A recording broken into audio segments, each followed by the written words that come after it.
من محافظة الإسكندرية. اسكندرية بس ولا؟ احنا في محافظة الإسكندرية. محافظة الإسكندرية.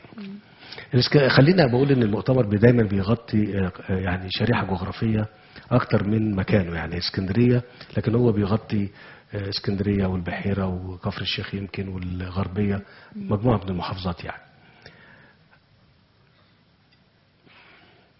انتوا عايزين تطمنوا على بكرة، وانا بقول لكم وانا قلت لكم ان انا عمري ما هبيع لكم الوهم ابدا، ولا اقول كلام مش حقيقي ابدا ان شاء الله.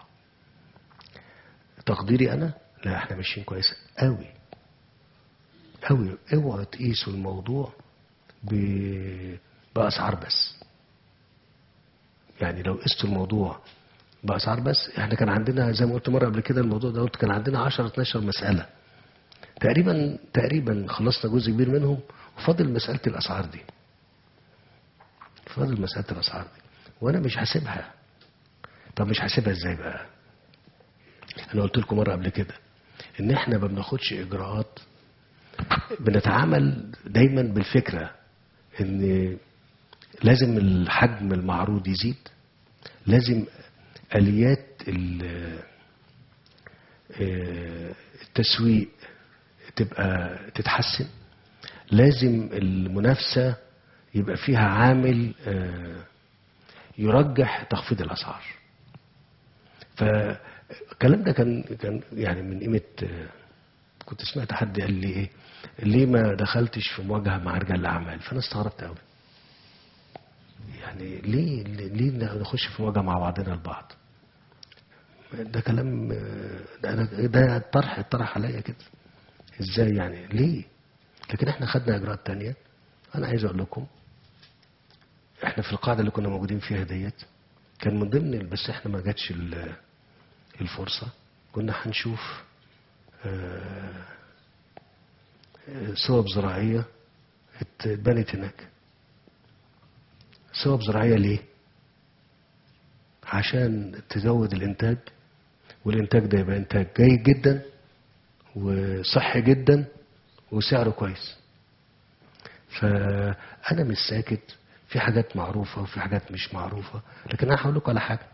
يعني هو البطاطس كانت النهارده خلال من 7-8 شهور كان بكام، وخلال الشهرين الاخرين دول بكام؟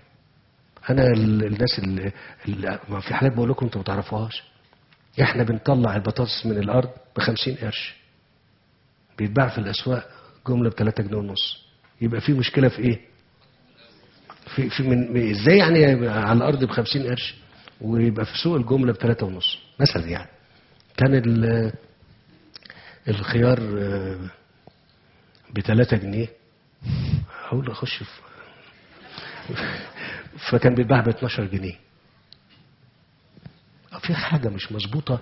يعني ايه؟ في خلل، لان مش خلل لان الناس طماعة، لا، الخلل ان احنا مش قادرين نعمل آلية تسويق مظبوطة تتفاعل مع السوق بشكل متوازن.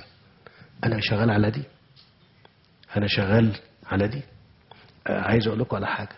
احنا 1.5 مليون فدان شغالين. انا ما كنتش عايز اقول الكلام ده خالص. اخر السنة 30/6/18 في حد تاني هيقدم 1 مليون فدان، مش كده؟ هيقدم ايه؟ 1 مليون فدان. 1 مليون فدان يعملوا ايه؟ الراجل حد وزير الزراعة موجود؟ يعملوا قد ايه قمح في زرعة القمح؟ يعملوا قد ايه في زرعة البطاطس والبيت يعملوا قد ايه؟ 1 مليون فدان ده تمن مساحة مصر المزروعة. وبالمناسبة ده ملوش علاقة خالص بجهد الحكومة. لا، انتوا فاكرين ان انا هسيب لا انا بتكلم بجد. هو مش انا بقول دول اهلي؟ هو كلام ولا ايه؟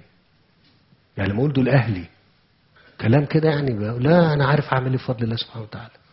انا قلت مره قبل كده ميعادنا يناير فبراير بكشف حساب لكل شيء. ده اللي اتعمل، انا وعدتكم بده، عملت ده، ما عملتش ده. هيبقى من ضمنهم الصوب الزراعيه ديت؟ لا يعني لا. انا بتكلم في الاسعار.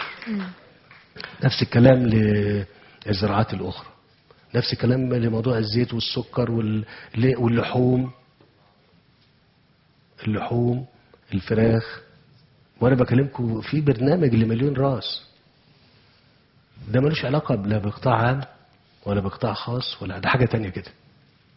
اذن هي أزرع بتشتغل، الحكومة جزء من هذا الزراعة وحاجة تانية. طب ازاي بقى دي قضيتنا؟